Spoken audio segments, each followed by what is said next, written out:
Hello, everyone. Welcome to the City Council meeting for October 25th, 2022. If you could please rise for the Pledge of Allegiance. Oh, I'm sorry. Yeah, Pledge of Allegiance, sorry. Edward, could you please lead us? Yes. I pledge allegiance To the flag of the United States of America and to the republic for which it stands, one nation, under God, indivisible, with liberty and justice for all. And if you could please remain standing, I would like to give a dedication. As we gather this evening, we are mindful of the trust given us to bring forth opportunities to our residents, businesses, and visitors to our great community. We keep in mind our duty to work in an honest, open, and impartial way to ensure fair representation as your City Council. We are grateful for the trust given each of us to work together as we build on the efforts of those who came before us to ensure a prosperous future for our community. Thank you for this opportunity to be of service. Please be seated. Mr. Scollett, could you please have the roll call? Councilmember Musgrove? Present. Councilmember Nunez? Present. Councilmember Walton? Here. Deputy Mayor Jenkins? Here. And Mayor Jones? Here. Okay, moving on to proclamations and presentations, and we have a few of them. So if the council could please join me in front, that would be great.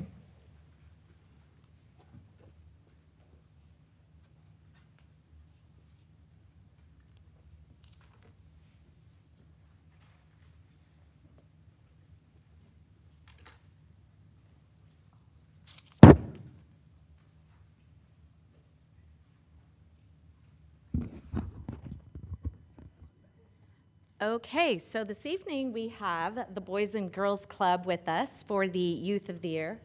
Uh-oh, I left my glasses. The worst thing, we were just literally talking about this. The city manager gave me something in one font and I kind of laughed at it. I thought, I can't read this. I asked the city clerk, what does this say? And he said, I can't read it either. Anyway, okay, so today we have the Youth of the Year, and our first Youth of the Year is going to be Sean Travers, who is the 2023 Boys and Girls Club Youth of the Year for San Marcos, and he is San Marcos High School, 11th grade, correct? Yes, wonderful. All right. So you get to hear a few whereases. So we're really excited to have you here today, and thank you for showing up and making sure that you are representing San Marcos in such a positive way. We really appreciate that. Okay. So, Sean Travers was selected to represent the Boys and Girls Club of San Marcos in the San Diego County Youth of the Year competition in March of 2023. After being a member of the Boys and Girls Club for more than a decade, Sean has spent 95 volunteer hours serving his community this year and is part of the Leaders in Training program and attended the annual summer leadership camp in Big Bear. Was it fun? Yeah. Good. Sean has worked tirelessly in the Boys and Girls Club Best Buy Tech Center to refresh and revamp the music studio for future teens to explore. So, we, the San Marcos City Council, do hereby commend you and recognize you for your outstanding achievement, and thank you for representing San Marcos so well. Did you have a few words that you'd like to say this evening? You don't have to. Okay.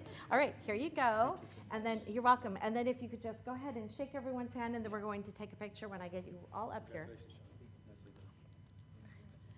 Okay. Our second youth that we will be honoring is Maribel Garcia. Oh, no, can't go anywhere. I would have caught you. Maribel Garcia. She was selected as Teen Youth of the Year and the finalist for the Boys and Girls Club of San Marcos after being a member of the Boys and Girls Club for 12 years. And Maribel has spent 140 hours serving the community this year. Yes. Wow, that's pretty impressive. She participated in the annual Open Firehouse event, member of the Leaders in Training program, and attended a summer service trip to Mammoth this past summer. And Maribel is currently a senior and will join the Clubhouse to Career program to learn about workforce readiness. Does it say here? Yeah, you're at Mission Hills, right? Awesome. And you're in 12th grade? Yeah. Awesome. Well, thank you very much. And I'll give you this. Did you have a few words you'd like to say?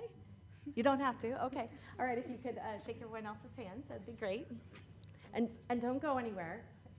Vaughn tried to sneak away, but we didn't let him. Okay, our third youth that we are going to be recognizing is Luis Rojas. Hello, Luis. He was a finalist, a Teen Youth of the Year finalist for the Boys and Girls Club of San Marcos after being a member of the Boys and Girls Club for a decade. And he has spent 156 volunteer hours this year. Wow, that's really impressive. Is part of the Leaders in Training program, participated in 10 community service projects, and attended a summer service trip to Mammoth this past year. And Luis has a passion for technology and spends his time at the Boys and Girls Club teaching other members how to use the heat press, silhouette, and vinyl sticker machines. Will you teach me? Because I actually need to learn how to do that too. That's awesome. Okay, here you go, and congratulations. And you get to go up and shake everyone's hand.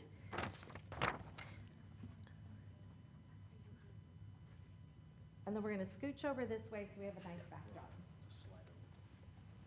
Sean, you may be sitting right standing. Yeah, and Armando, and you know what? When we're done, I'm going to have you say a few words, Armando. Yeah, okay. That was good. Well, I'm not letting you off the hook. Someone has to, right?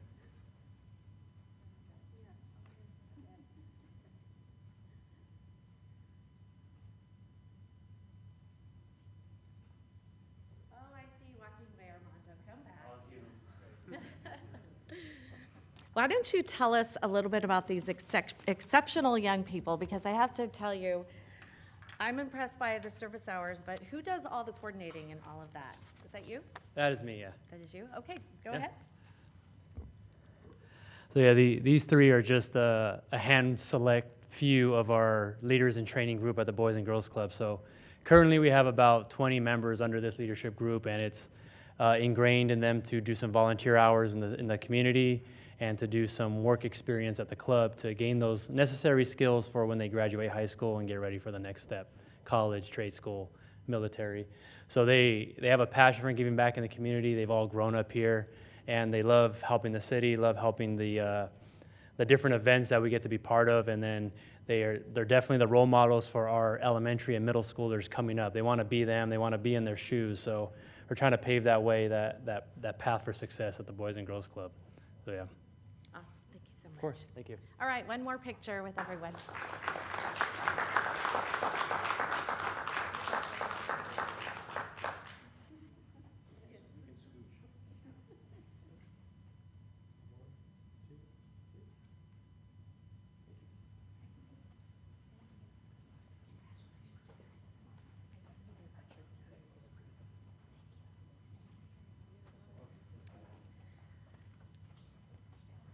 Well, now we have the Smile Award, and Deputy Mayor Jenkins will be presenting that this evening.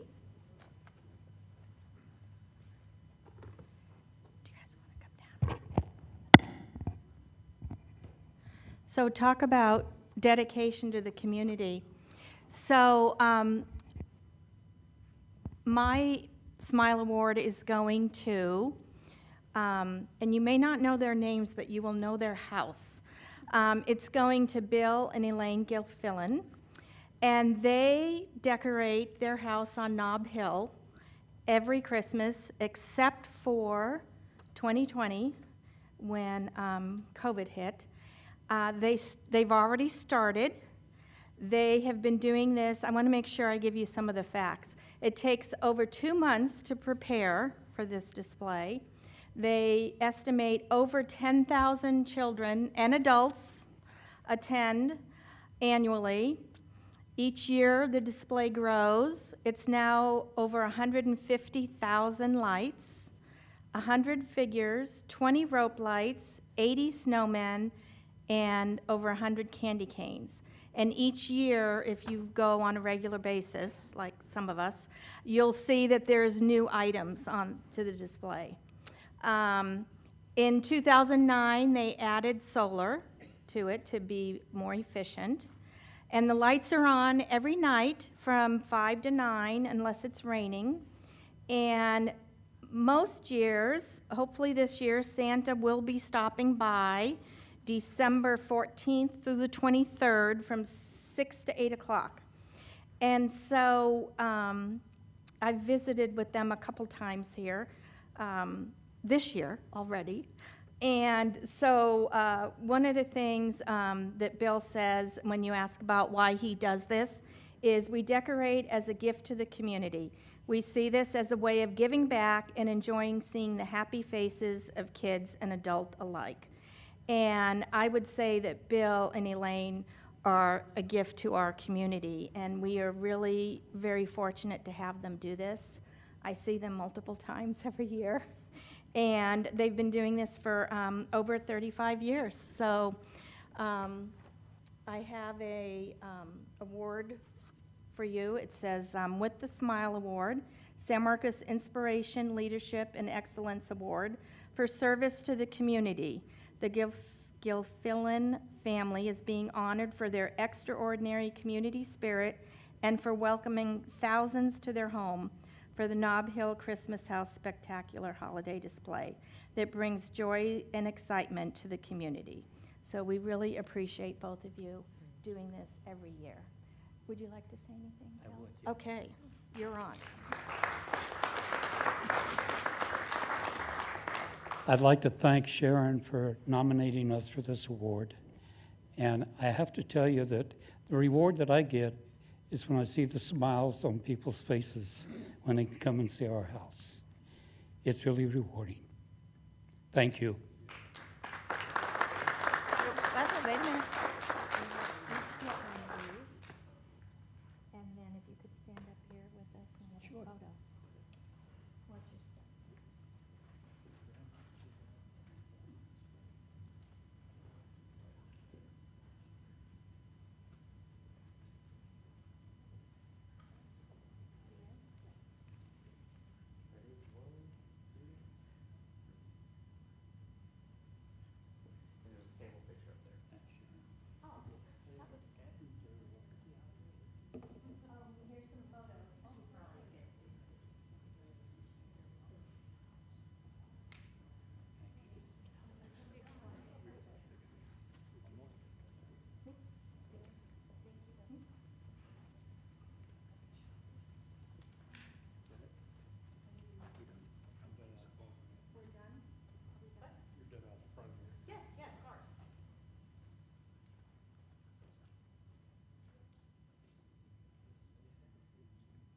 Councilmember Musgrove, you were making me question myself. And I was thinking, no, I'm sure we are.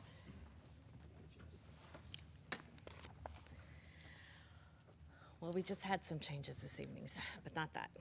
Okay, the legislative update, which will be, here he is, David Jones, our legislative Advocate? I don't know. advocate. Yes. And Kira Ross here. Thank you. A great honor to be with you again. First, I would like to express our gratitude to your staff. We just spent the morning and afternoon meeting with your staff. Something you already know, you've got a very talented group of people working for you, professionals, so want to get that up front. We're going to go through a quick rundown of what has happened at the state this last year and then what may be happening for next year. So first, probably the biggest thing is the state budget. The state budget this year had a whopping $97.5 billion surplus. Now, that in context, the state budget this last year was $303 billion. So that is just an extraordinary amount of money that they ended up with this year. They spent about 96% on one-time items, so that's prudent.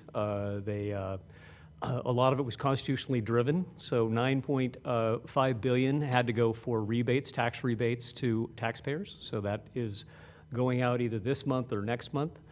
Significant investment in homelessness, housing programs, infill also got a good share. Important to your staff, we had a discussion about organics and recycling. The budget included $180 million to help local governments with organic waste. It's never quiet in Sacramento, and it is right now because of their campaigning. But this year we had just over 2,000 bills introduced for the session. Of those 2,000 bills, 1,100 went to the governor to make a decision on. He signed 997 and vetoed 169. So 14.5% was his veto rate, which is about average. Jerry Brown vetoed a little bit more, and anyway, so that's was his signing and veto thing. With that, I'll turn it over to Kira to talk more specifically about legislation. Good evening. We just wanted to touch on a couple of the bills that passed and were vetoed this year, just to give you a sense of what was out there. We wanted to start with SB 6 and AB 2011. And these were two groundbreaking bills dealing with putting residential housing in existing commercially zoned areas. They were a topic of a lot of discussion in Sacramento. And just very, very briefly, AB 2011 provides a by right approval for 100% affordable and mixed income housing that is exempt from CEQA and must be approved within 90 or 180 days, depending on the size of the project. Projects under AB 2011 are required to have a 55-year deed restriction for rental units and required skilled and trained labor. And for projects that are over 50 units, it's a new level of labor requirement. It also includes health care coverage for the laborers. SB 6 doesn't provide by right approval, but also doesn't require 100% affordable housing. It authorizes a project that is at least 50% residential to be an allowable use in existing commercially zoned areas. It has also requires skilled and trained labor, but not the enhanced health care requirement that AB 2011 does.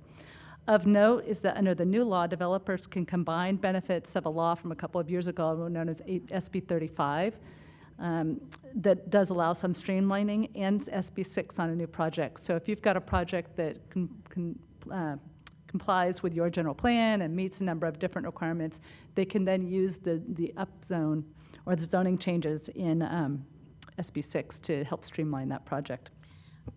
I have a quick question on that. Yeah. Do they, on SB 6 and AB 2011, do those provide for impact fees or no? Because I know SB 9 didn't provide for impact fees.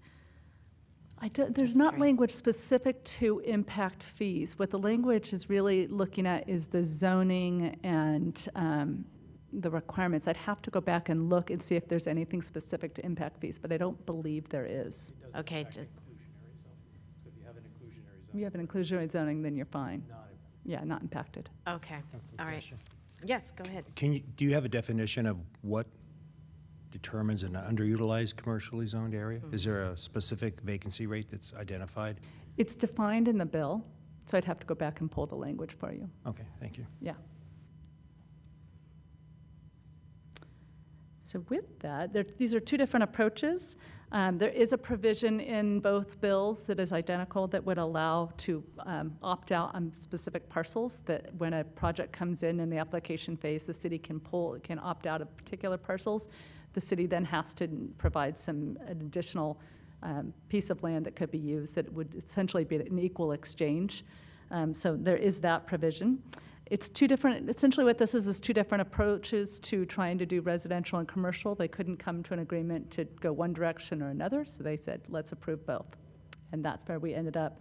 It remains to be seen which of the two or of either one will actually be used by developers, so we'll see what happens in coming years. So these were the two bills that were originally in conflict, and the joint session agreed to just send them both forward, and ultimately both signed? Ultimately, we're both signed, yes, and both go into effect next July, and they are in place until January 1, 2033. Right, so you have a 10-year window. You have a 10-year, 9.5-year window. Of opportunity. Yeah, of opportunity on this.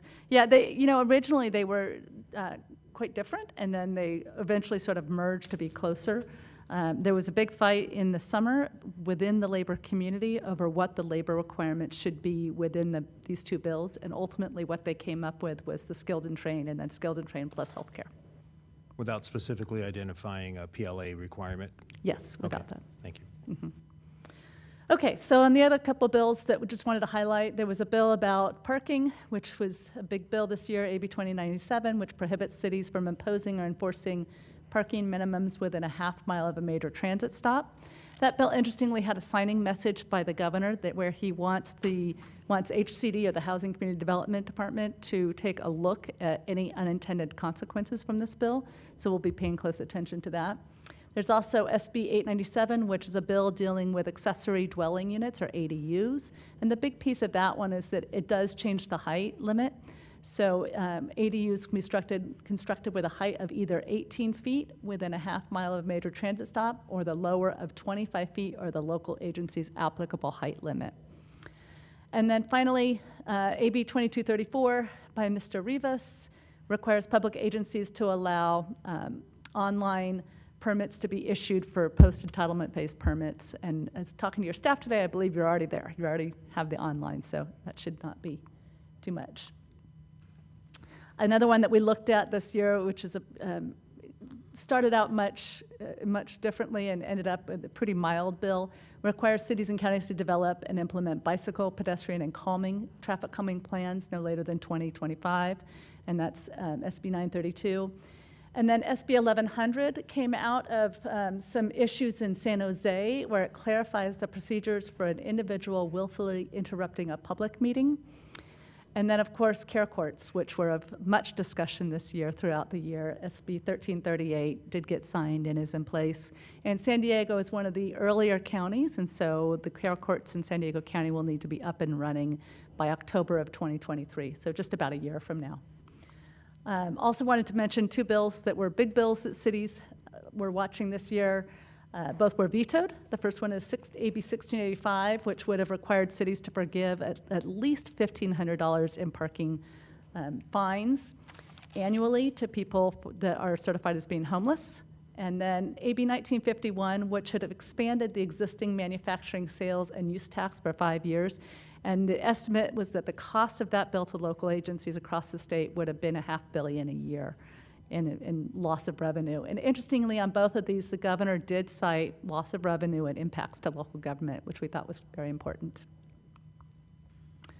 Back to, you going to do this, or? Thank you, Kira. Yes, veto messages that the governor has included, and I guess I'll skip to the second one right there. So far, we've got 3 months worth of data from the state on tax receipts, and they're down 11.4%. Now, over what they had estimated they were going to have at this time. Now, state revenues come in very lumpily, for lack of a better term. So certain months are very big months, and certain months are not as big. So March, or actually April, is when we all pay our taxes. That's the biggest month. So when we find out what happens in April, we'll really have a good picture. So that said, the first 3 months are down 11%.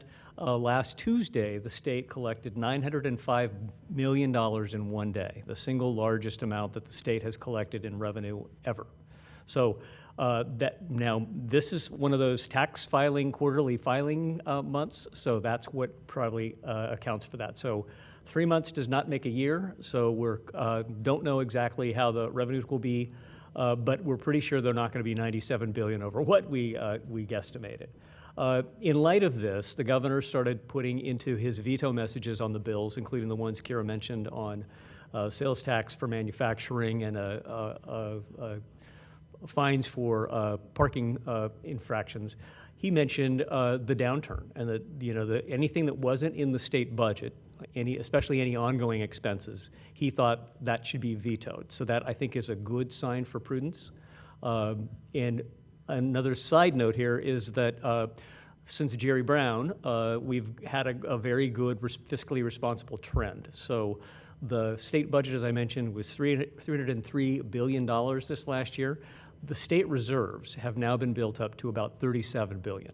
So we've got a little over 10% of a reserve, which is pretty amazing for a state that 10 years ago had a $500 million reserve on a $200 million budget. So we've gotten much better, and this governor seems to be continuing Jerry Brown's prudence on not going for ongoing expenditures.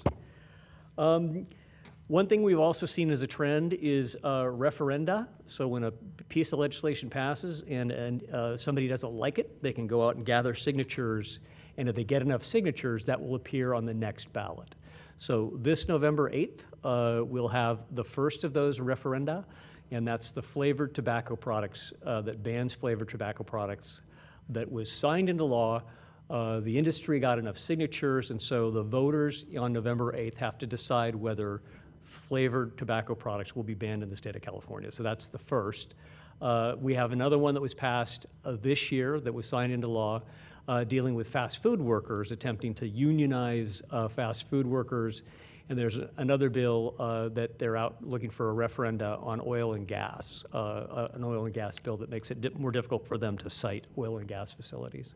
So those are the kind of the new trend of if you can't beat them in the legislature, you can go to the voters and see if you can get them to agree with not having those things become law. So I'll grab my spectacles because I need them too, like Mayor Jones. The big things for next year, clearly, as I mentioned before, the state of the economy is in flux. We don't know whether we're going to be in a continued down or a slight dip, and so that's going to be interesting. We'll probably know an awful lot more after April tax receipts come in. Climate change and resiliency are the theme, and it was just kind of climate change, and now we've kind of switched to climate resiliency. So that's a much broader term, which is probably good for us. A lot of infrastructure needs to be upgraded in order for us to be more resilient. The governor did call, has not actually called, but he did say he was going to have a special session on a windfall oil tax discussion on oil companies. That is going to coincide with December 5th, which is the day after the November election. We'll have 30 new legislators. They'll be sworn in on December 5th in Sacramento. So that's when he's called for them to have a discussion about a windfall oil tax on oil companies. We're also anticipating a final end to the COVID emergency declaration for February, so we'll finally get beyond that. And then on top of it all, the fun in Sacramento, we have a speakership fight between the current speaker and a new upstart that thinks he wants to be the speaker going forward. So with that, I will be happy to open up for questions if you have any. I have two for you. So on SB 1338, the Care Court, I have some questions because I know that there is supposed to be funds that are specific to creating the talent that actually that are necessary to actually implement that program. And that program is not going to start for, is it 1 year from Yeah, July? so under law, they have to have, the counties have to have the program up and running in 6 counties. So San Diego is one of those, the first 6, by October of 2023, and then the rest are a year later. But yeah. But we have a shortage, actually, of the talented workforce. So I was actually having a conversation with President Neufeld recently at CSU. I haven't yet spoken to Palomar about it as well, but it seems to me we're going to have to figure out how to get everyone educated to actually pull it off so that we can meet that deadline. So I'm not sure what the county is doing.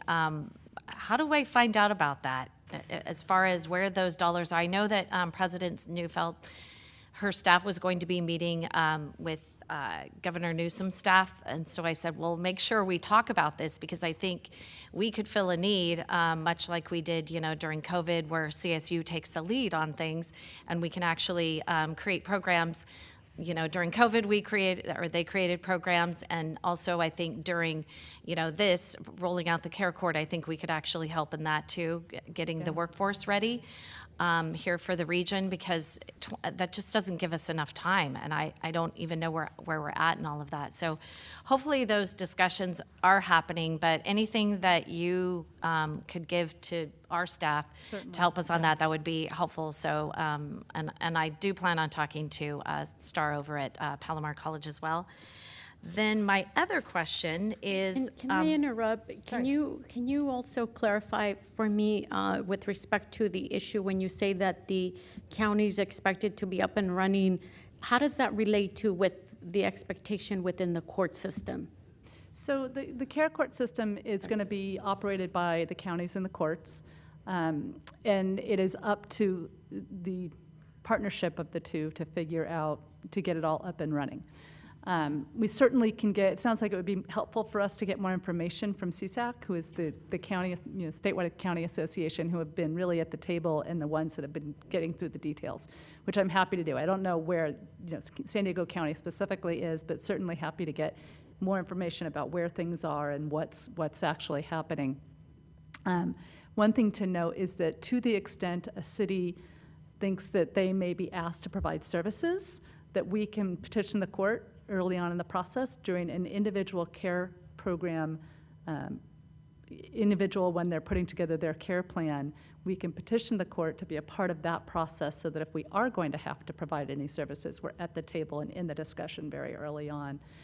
In terms of broad funding, there is funding in the budget. I can tell you that CSAC staff were saying very early on, it's not nearly enough. And I think part of what they're trying to figure out is how much, how are we going to staff, where are we going to get the funding, how it all is sort of looking. So I'd anticipate that there will be a lot more discussion this year in terms of budget funding and where things are going, and what the needs are as they start to build the program, because they're going to build the airplane as they're taking off. Right, on this and program. for the folks out in listening to this, it's about homeless and connecting them when they have a situation where they are extremely schizophrenic, high care schizophrenic, how you would help them with conservatorship and all that, because we sure want to help them. But it really is a very precarious position because we don't have a lot of time. And, when Jack and I had met with Governor Newsom's staff, we had a lot of questions. And they said, well, we're not sure. And so it sounds to me like maybe we're still kind of at that point and, the clock's ticking. So anything you can do to help us understand better what our responsibilities Yeah. are, that would be great. Yeah, happy- Okay. And then sorry. Sorry. Yes, no, go ahead. I have another follow-up question with respect to the funding. So are we expected to see any additional funding going to our Superior Court or within the Superior Court's budget, or is there a separate budget that's being allocated specifically for this, or what's your understanding of how the So- budget is? If I'm going to recall correctly, and I'd like to go back and double check on I'm trying to remember where I saw the funding. If I recall correctly, the funding was part of the court funding program, but it's a separate program that was funded directly. So they did, they said of the funding that the courts get, there is a chunk of money that is specific to the care court program. One of the big questions early on that the courts had and that counties had was our courts are over capacity today, so where in the heck are we going to put this? And who's going to have a courtroom open for this? And where are you going to find judge time and all the other pieces that go with it? And so that has been one of the questions is how, we're already over capacity, and these are very intensive cases. It's, to give you a sense, we were told throughout the year, probably 8,000 to 15,000 people statewide. So it's not a huge number, and they have to be really severely impacted with mental health or mental illness. But it's a 2-year program. Once they're in the program, they get intensive services, housing. They have 2 years where they're working very closely with them under the supervision of the court. So the funding if I recall correctly, is coming through the courts. There's probably additionally funding that's going directly out to counties. And my hunch is it's a combination of the two, but I'd have to go back and double check and look exactly at how they're going to fund this. Was that it, council member? Yes, thank you. All right, Thank you thanks. for that. Okay, and then my other question is on the organics recycling, which 1383. we're doing a really good job at Yeah, that, I think. I hear. So where, of that $180 million, how do we get that into the schools? And I said we have the superintendent here. He's actually going to be giving us some information on what they're doing separately. But on specifically on organics, can they apply for money for the schools, or do we have to apply as a city for money to help educate the kids? Because I can tell you this much for sure. I was over at La Mirada Academy, and that's an English as a second language school, and a lot of the kids were like, they were actually talking about recycling and single-use plastics and all of that. And I said, well, what do you know about organics recycling? And they said, what is that? And I went, oh no, we're doing a terrible job. So I think though, and there were a few parents there too that I spoke to, and they were saying, if the kids came home and they knew about it, we would definitely be able to implement it. We would find out more about it. So how do we get some of that money? So maybe if you could work with our staff to figure out how to get some specifically to the school district. I would sure love to see us do more with them. I think that is a very good thing, an easy thing too. Get the kids excited about it, and then it'll just start happening at home. Happy to do that. We had a great conversation with your staff today about the funding. It's an additional $180 million that goes towards the implementation, as you know, of the AB 1383 regulations. So I don't know exactly on the application how that would work, but certainly happy to talk to them and happy to connect with CalRecycle and see what we can do about Wonderful. getting in the schools. Okay, and EDCO, they're really doing a good job with that. Okay, thank you. Any other questions? Yes, Councilmember. Thank you for that, by the way. If you read the news today, you read that California is poised to become the 4th largest economy in the world, were it its own independent nation. And you mentioned this historic surplus last year and a historic single day of revenue. When was that, last week or something? Yeah, last Tuesday. Yeah. So, I mean, all those indicators are positive, right? It feels like economic growth and all of that. Yet we have all these, these expressed concerns that you hear about programming in the state and homelessness and all of that. My question for you, and I know you're not economists, but what is sort of the behind the scenes conversations about potential recession? I know you mentioned the prudence and the expressed concern on the part of the governor, but when you talk to people who are in the business of governing, is there a real concern about recession? I'll put it this way. It's always in the governor's and Department of Finance's interest to tamp down the expectations that we have money.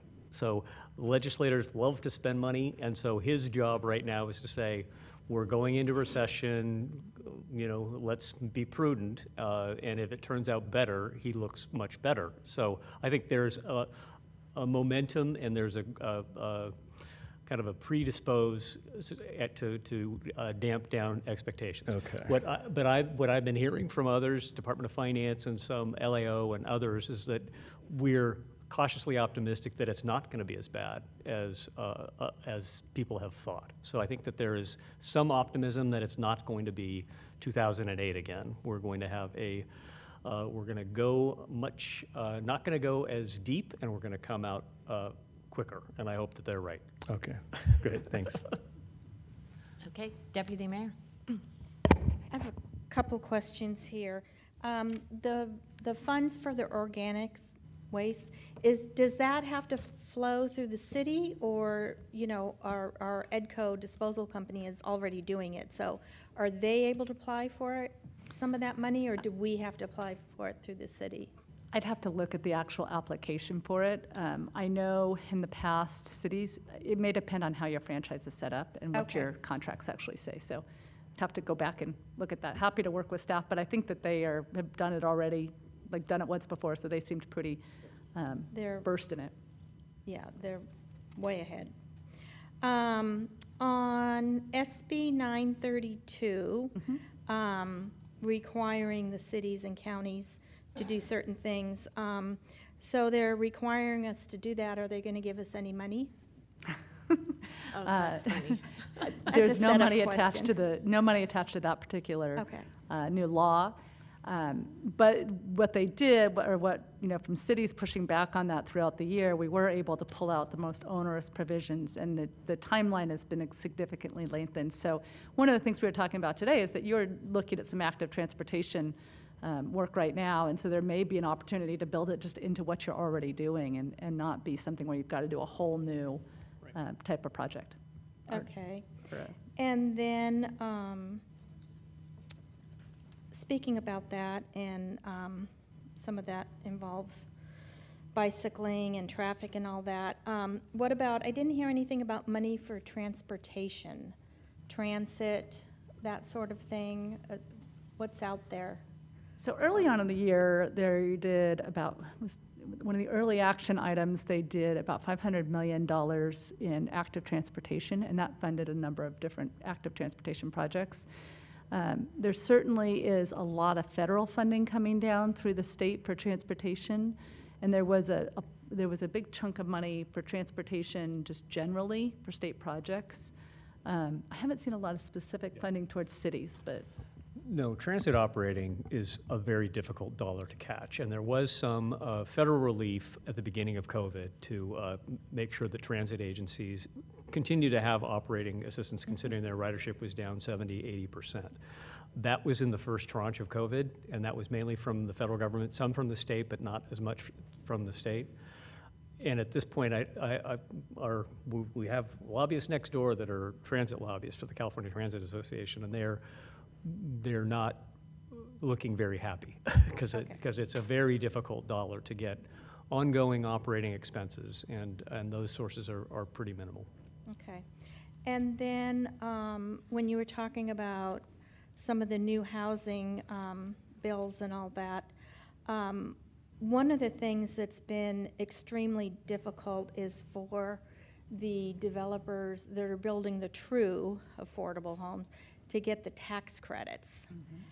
Are they, with the state being so into affordable homes, are they sending any money along with that or helping with the tax credits in any way?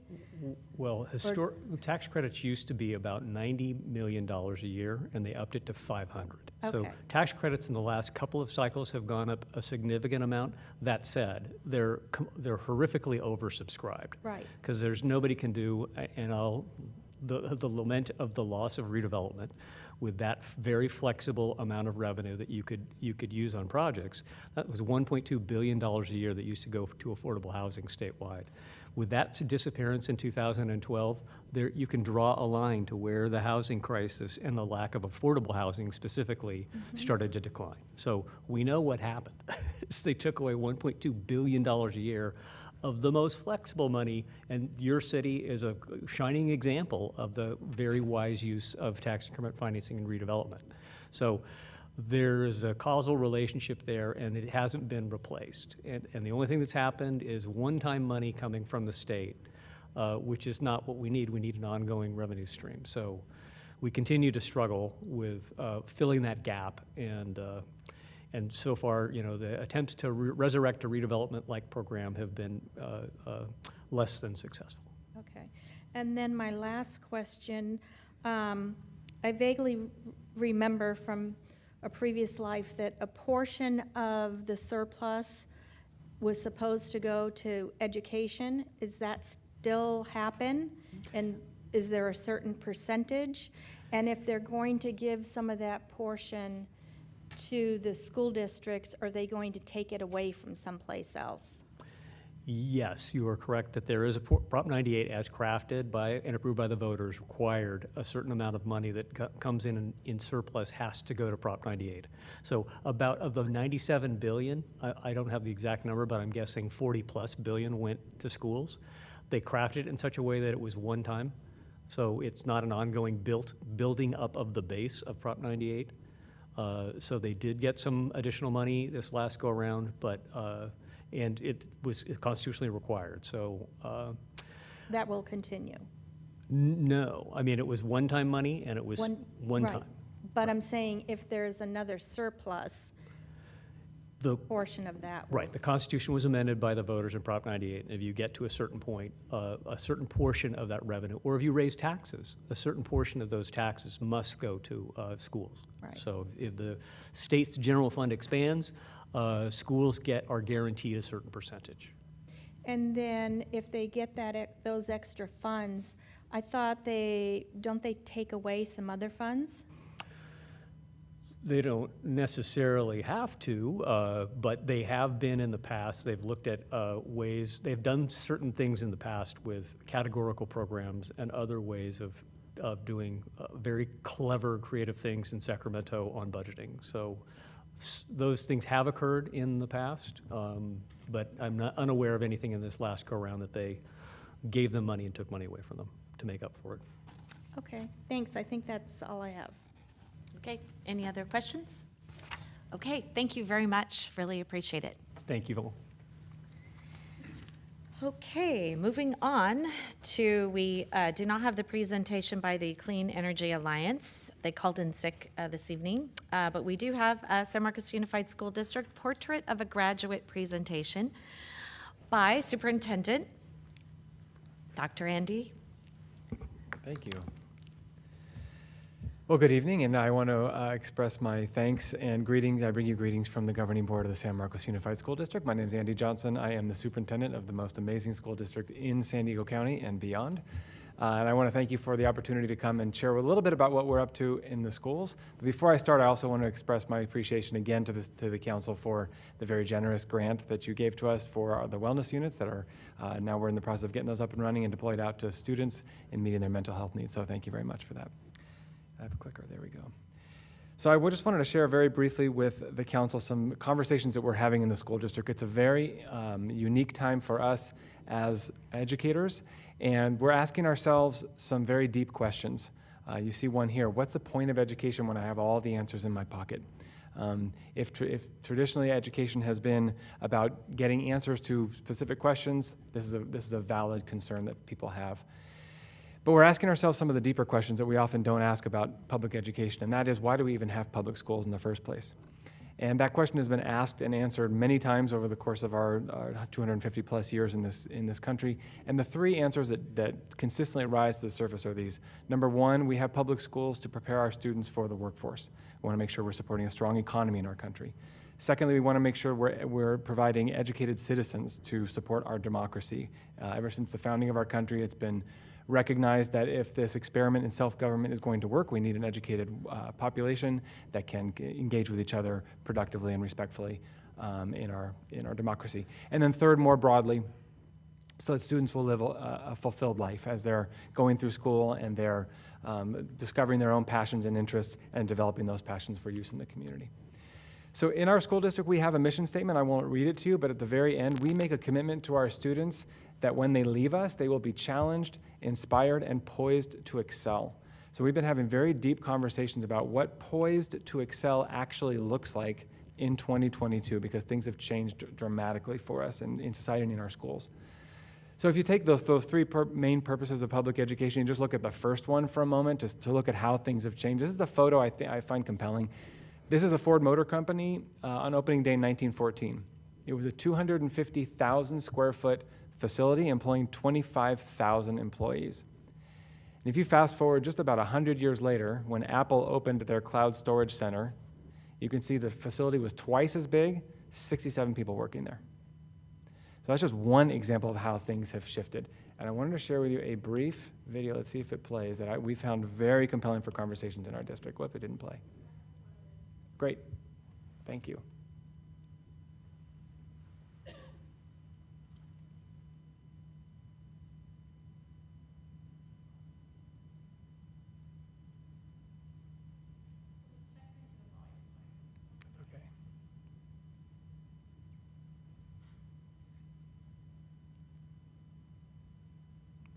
Well, while we're checking on the volume. Technology, blessing It's and a curse. always- I say it all the always. time. There we go. It just is.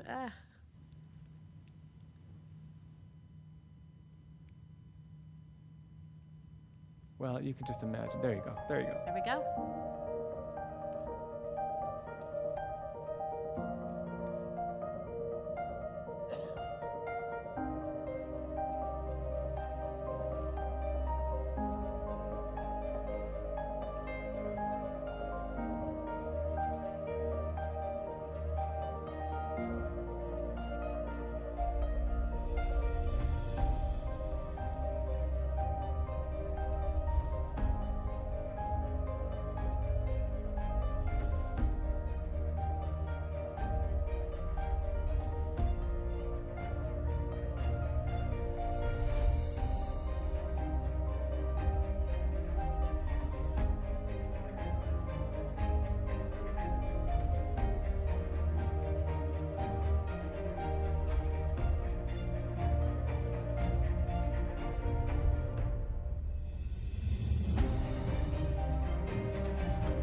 So I think that's pretty compelling. Thank you for allowing me to show you that. The point of that video, the first time I saw it, I was a little bit nervous, to be honest with you. I thought you were only a step away from the machines getting Hey, my name is Brian Page, and I teach people how to make money with Airbnb without actually having to own any property. Tell us how you got involved in Airbnb. I'm getting no kickbacks from Airbnb, just for the record. No, but the first time I saw that, I thought, oh my gosh, we're only a step away from the machines getting self-awareness, and now we're in the Terminator. But the point is not that the machines are taking over, but the point really is that I'm going to just go forward to it. The point really is that the kinds of jobs that are going away are the ones that are routine. In other words, if you can write an algorithm for it, those are the jobs that are in the decline. And you can see here that it's the non-routine jobs that are out there, and those are on the increase. In terms of industry, it's the service industry. You can see over the past number of years, going back to 1840 here, that are in the increase. And then we also looked at the pace of change. I thought this was very compelling, that especially for us as educators, up until about 1900, it took about 100 years for all of human knowledge to double. By 1950, all of human knowledge was doubling just about every 25 years. Now the folks who study these are telling us that human knowledge doubles every 18 months, and very shortly, it'll be every 12 hours.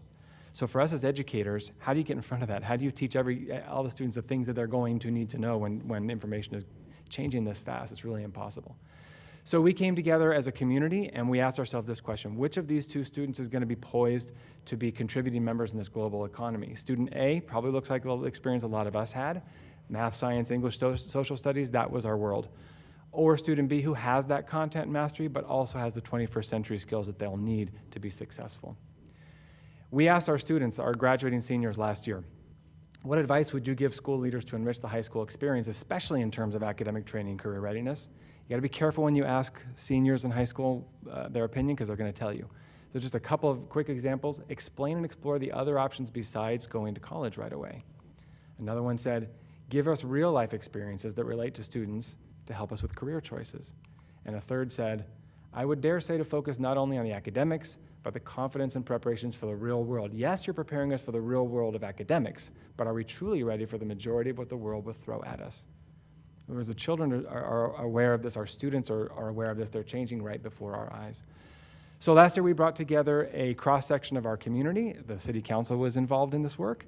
Our parents, our educators, families, folks from higher education, Cal State San Marcos, local business owners, the Chamber of Commerce, to help us ask these questions. What are the hopes, aspirations, and dreams we have for our students? And what are the skills and the mindsets that they're going to need to be successful? And then what does that mean for the experiences we're giving them in class every day? Through that, we develop what we're calling a portrait of a graduate. And it identifies these 5 21st century skills that we believe if all of our students have them, all 20,000 of our San Marcos Unified students leave us with these skills, they will be successful with whatever they want to do. They will be truly future ready. Whether they want to go to a 4-year university, a 2-year university, a trade tech, go straight into the workforce, military, whatever they want to do, if they possess these skills, they'll be ready. So that's really what we're about right now. And we have a number of really promising programs in our district already that are preparing the kids with these kinds of skills.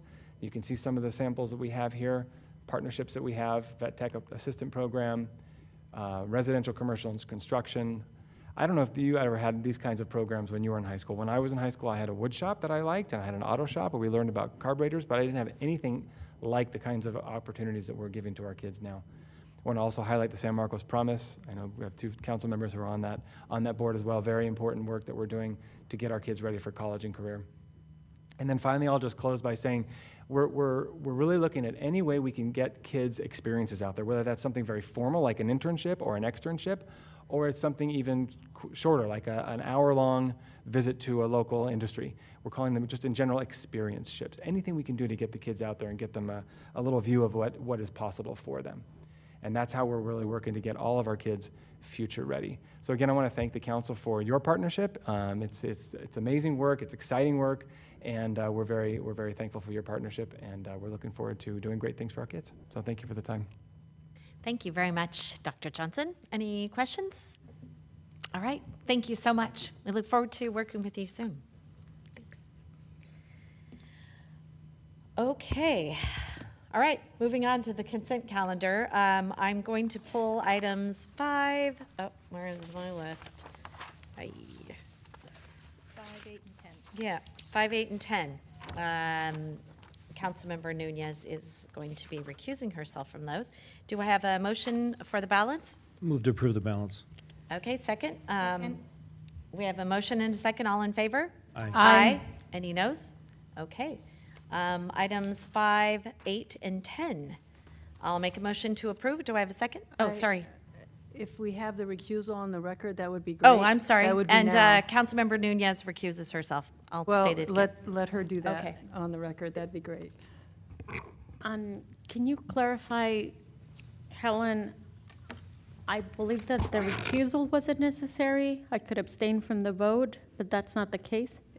There is a disqualification from participating in votes when you're within 500 feet, and none of the exceptions appear to apply in this case. Our recommendation is that you are disqualified from participating in the vote. That is not an abstention. We can call it a recusal, but it is in fact a disqualification. Under the FPPC regulations, I'm not a big fan of that word because I think it has pejorative connotations that it really are not intended. It simply means that you don't meet the factors to be able to vote. And I think the judicial recusal sounds a lot better to me. It is much more fitting in these circumstances. So I equate the terms. Feel free to use whatever you like. Councilmember, did you have a comment on items 5, 8, and 10? Is your recommendation, Helen, that I recuse and leave the dais? Was that preferred? The one thing that the FPPC has done for us lately is that they have changed the requirement. You don't have to leave the dais during a consent calendar item, so you can stay seated and recuse yourself. But that is the recommendation, not to participate in this vote. I'm going to take the recommendation. I'll remain on the dais and abstain from voting. Thank you. Okay, so I have a motion to approve items 5, 8, and 10. Second? I'll second. Okay, we have a motion and a second. All in favor? Aye. Aye. Any noes? No, and one recusal. Okay. Moving on to our oral communications. Yes, we have a speaker slip. Thank you. Well, this is actually a fun presentation. So we have Greg and Heidi Rassett for the San Marcos Veterans Day ceremony, November 11th, 2 to 4, correct? Fun for us. Am I too. right? 2 to 4? Oh, 2 to 3. Oh, okay. So it's- 3. all right. I think eating is from 3 to 4. That's right. Okay. Heidi and I are honored to be here and to thank the city, everything you've done in planning to date, and also to encourage everyone to attend. As you can see, it's Friday, November 11th from 2 to 3 at the Helen Bucher Memorial Park. Next slide, please. Oh, by the way, that picture is from 19, the last time we had a full-up ceremony. We hope to do exactly the same big group of people on the 19th, on the coming up on the 11th. Next slide, please. We've had 12 years. As you're all aware, in 20 and 21, we didn't have the ceremony, but the mayor worked with us, and we put together a web presentation, very beautiful. If you ever, I'm hoping everyone had a chance to see it, but it was a very nice web presentation remembering and thanking our veterans. But this year, we're back at it. The theme we pick up from the VA, the Department of Veterans, and it's honor or answering the call of duty. Next slide. The agenda, for those that were there in previous years, somewhat familiar. 2 o'clock, we kick off. By the way, Mayor, I think you probably heard through Jennifer, at 1:30, we're going to do that group photo. So those that can make it by 1:30, that would be great. We're going to do the group photo. And then at 2 o'clock, it kicks off. We go through this sequence. And then at 3, we begin the reception afterward with cake and coffee. Next slide, please. Our guest speaker this year is Sergeant Major John May, standing right next to me here. Sergeant Major exemplifies honor, this call to duty. In fact, he was highly recommended for all his volunteer time at the San Marcos Senior Center, let alone him reaching the highest ranks within the listed ranks of the Marine Corps. He's began his service in 1954, retired in 1981, and has been continuously answering the call to duty since then. So we're very proud to have John as our speaker this year. John, would you like to say anything to? Not right now, thank you. Okay, you're saving it for the big Right. day. We're going to expect big things from you that day. I'm sorry? We're going to be expecting big things from you that day. What an Oh, exciting career that you have to talk to us about. Next slide, please. So this is it, last slide. Again, I want to thank the city for remembering and celebrating our veterans. And Mr. Griffin, your staff has been awesome. They've been working extremely well. We love working with Jennifer, and I'm going to let Heidi say a few things, but it's gone very well. We look forward to the 11th. We look forward to seeing everyone there. I just wanted to say it's hard to believe it was 3 years ago that we were up here inviting you, and even though we'd like to do this little presentation, the real reason we're here is not just to thank you and the staff and everybody for all your support, but to personally invite you to the Veterans Day ceremony. It'll be pretty much what we've done every year. It's always hard to say after it falls on a Friday, isn't it? Yeah, Friday this year. But we've had a lot of people come up. We look like it looks like it's going to be like nothing ever happened in between. And I do want to thank the mayor for getting us through the COVID with your virtual message. And then last year, where it was also canceled, we decided to still show up at the park because we still had to do the flag changing. And the new junior ROTC instructor we wanted to meet him because the old one retired during COVID. So they all came and we met a new set of cadets, and they now added their rifle routine, and it was really fun. But what I got out of last year, we didn't even have a podium. This was just a get together, let everybody know we're still here, and Mayor Rebecca had her, her speech and everything. But what I couldn't believe is how many people actually showed up because they got word that we would be changing the flag. We had the cadets there. There was over 100 people that showed up. No podium, they could hardly hear us, but they showed up to say, we missed this ceremony last year, and we hope it goes on next year. So we're very proud to say that. We are really excited to be back. And again, thank you so very much. And personally invite all of you, especially the new faces that haven't been to one yet. We hope you enjoyed as much as we do. And we'd also like, Jennifer isn't here, but we've been working with her. In fact, we have kind of a new staff to work with, and your new people have been wonderful. Jennifer is top-notch, right on, and Andrea still puts in, if we have questions or her back records. So I just want to thank you again for everything, and we look forward to seeing you on the 11th. It's a pleasure. We really enjoy the tradition, and we're excited to hear from Sergeant Major May this year. Thank you. Thank you for your service. I'm looking forward to it.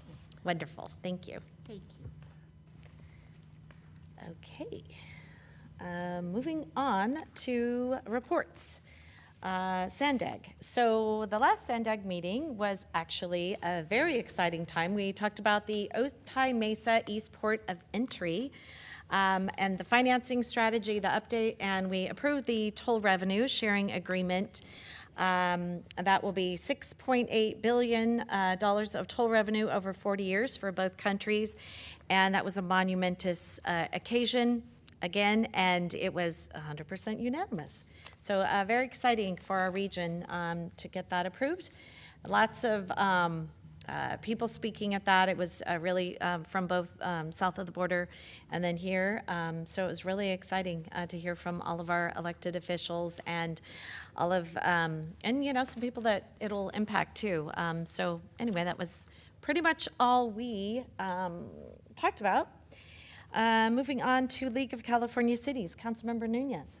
Thank you, Mayor. No report. I do want to remind the council, though, that the Cal City survey to set up their priorities for next year, they did extend that deadline. So if any one of you hasn't filled out that survey, they did extend the deadline to October 31st. So there's still opportunity to give feedback on that. Halloween, next Monday. Halloween, yes. Okay.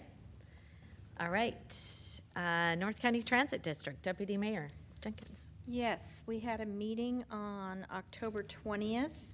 Several highlights of our meeting. We did expand our ADA service. We are expanding our paratransit service into 3 small areas.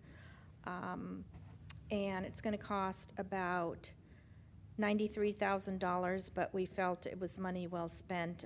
We will not be increasing the lift fares in order to offset the cost. We also have what's called NCTD Plus Micro Transit Service, where we're providing riders with a $7.50 credit on Uber and Lyft within certain geographic areas. We already do provide some credit in the Carlsbad, Poinsettia, and the Sorrento Valley Coaster Station area, but we're extending this service to Vista and Fallbrook. Is that specifically last mile, or do they have to Yes. say how? Okay. First, last mile. I figured. Yes. Perfect. Okay. And then we went through the annual review of ordinances. There were a number of them that were updated as needed. We did update one of our codes to enhance the safety and security by explicitly prohibiting nudity at NCTD facilities and on any of the modes that we are on. And it was really to give some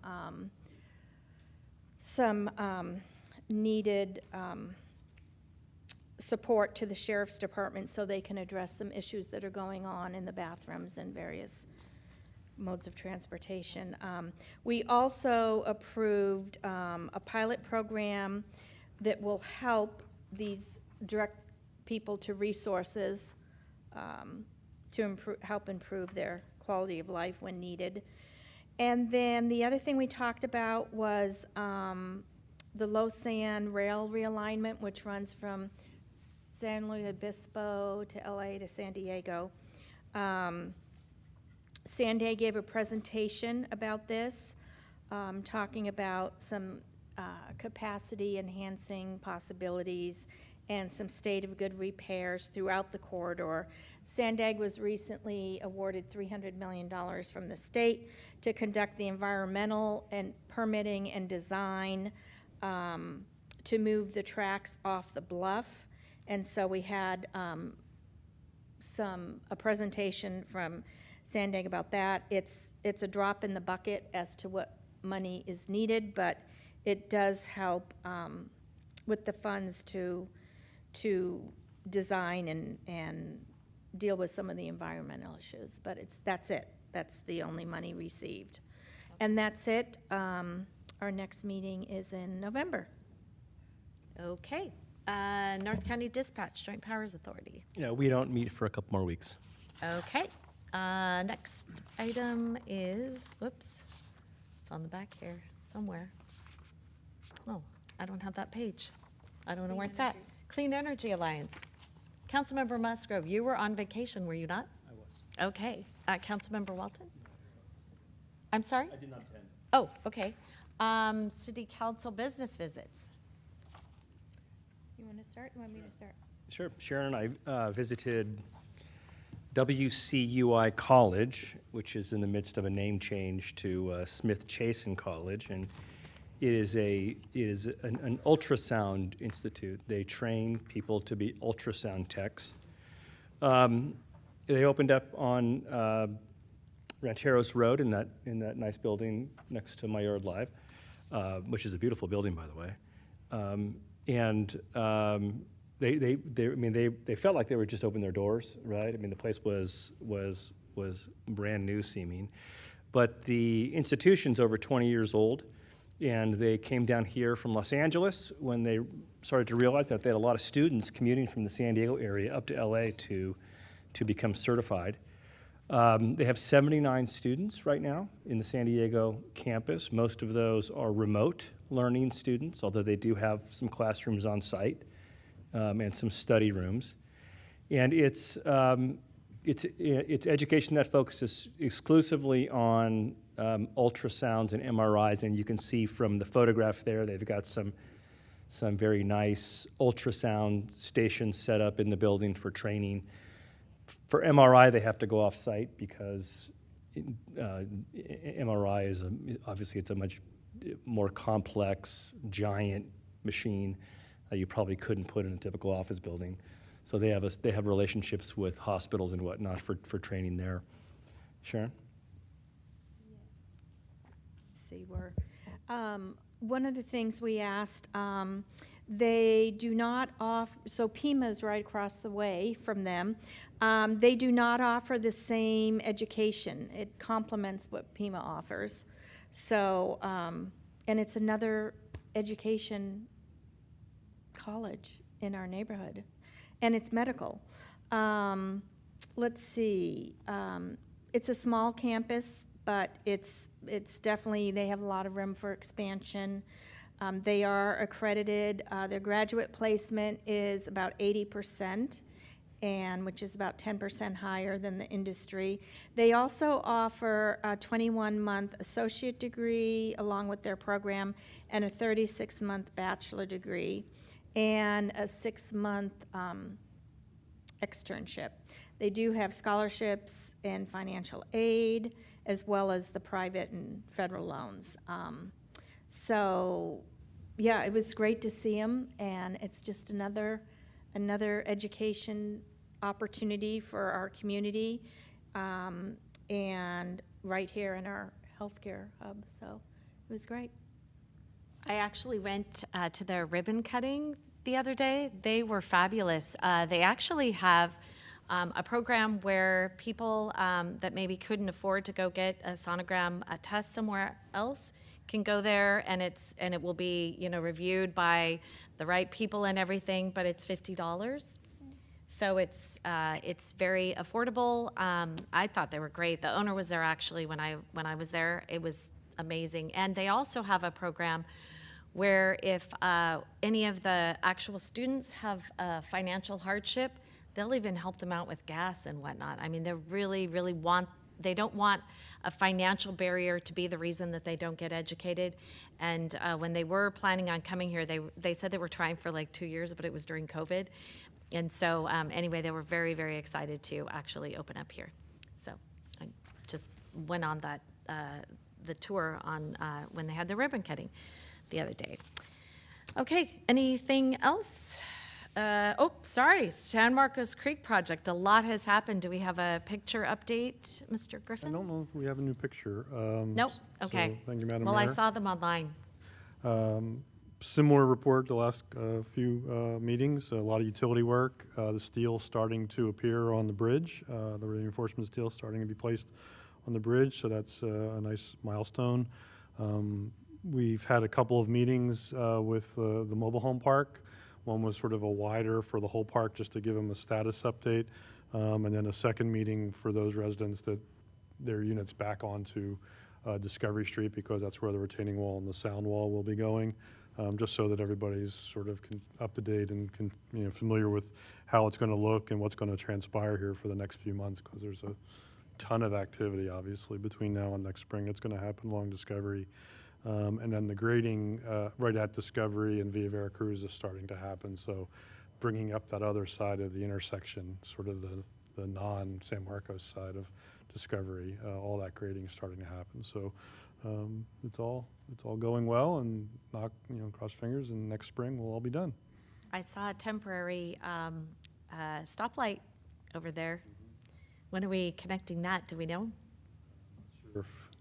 Isaac, 1 month, 1 day, 1 week? 1 month. 1 month, 1 month. Okay, so, so right around, yeah, that'll be great.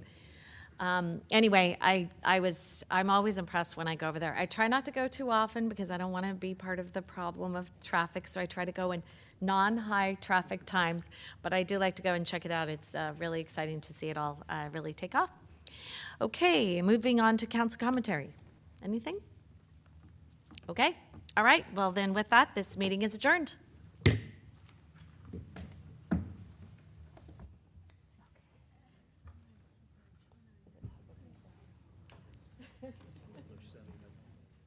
Uh-oh, you're in trouble. I tried so. We needed to